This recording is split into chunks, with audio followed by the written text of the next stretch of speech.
All right, friends, today we're going to read chapter number 5 of Midnight on the Moon.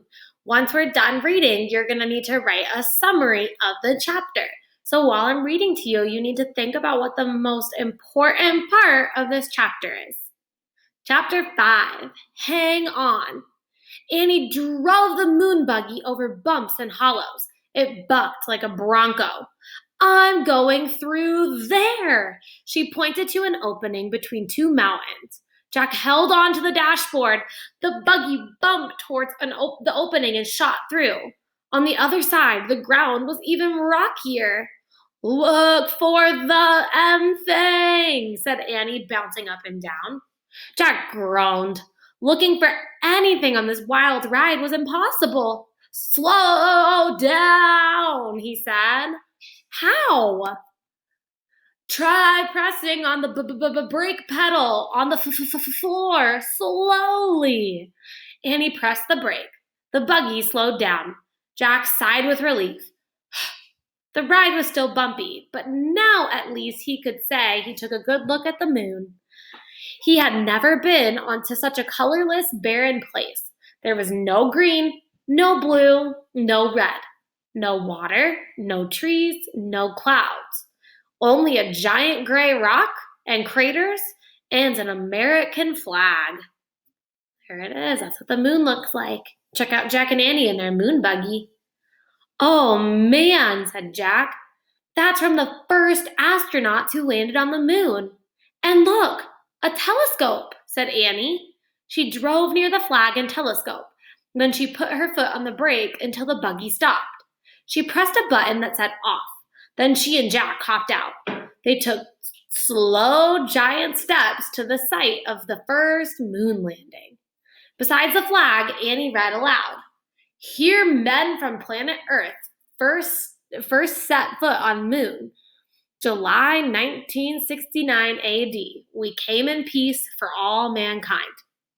That's a good message, said Jack. He handed the moon book to Annie. Then he took out his notebook pencil to copy the sign. Let's leave our own message, said Annie. What should we say, said Jack. The same thing, Annie said, but say we are the first kids. Jack turned to a new page in his notebook. In big letters, he wrote their message. Now we have to sign it, said Annie. Jack signed his name, then he passed the notebook and pencil to Annie. She signed her name and passed the notebook back. Jack tore out a piece of paper and he put it by the flag. Today, the first kids from planet Earth came to the moon. We came in peace for all children. Jack and Annie. No wind would ever blow this message away. No rain would ever fall on it. It would be there forever unless someone moved it. Thinking of forever made Jack feel kind of dizzy. He shook his head to clear his thoughts. Then he remembered the time. Had 2 hours passed yet? I wish I had a watch, he said, standing up. We might be running out of time.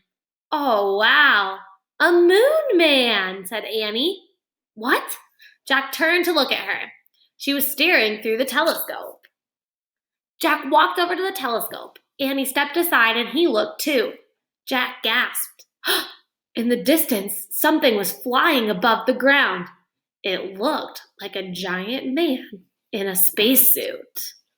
Oh boy. All right, friends, think about your summary. What was the most important thing that happened in this chapter? What do we need to make sure we remember next week when we continue reading?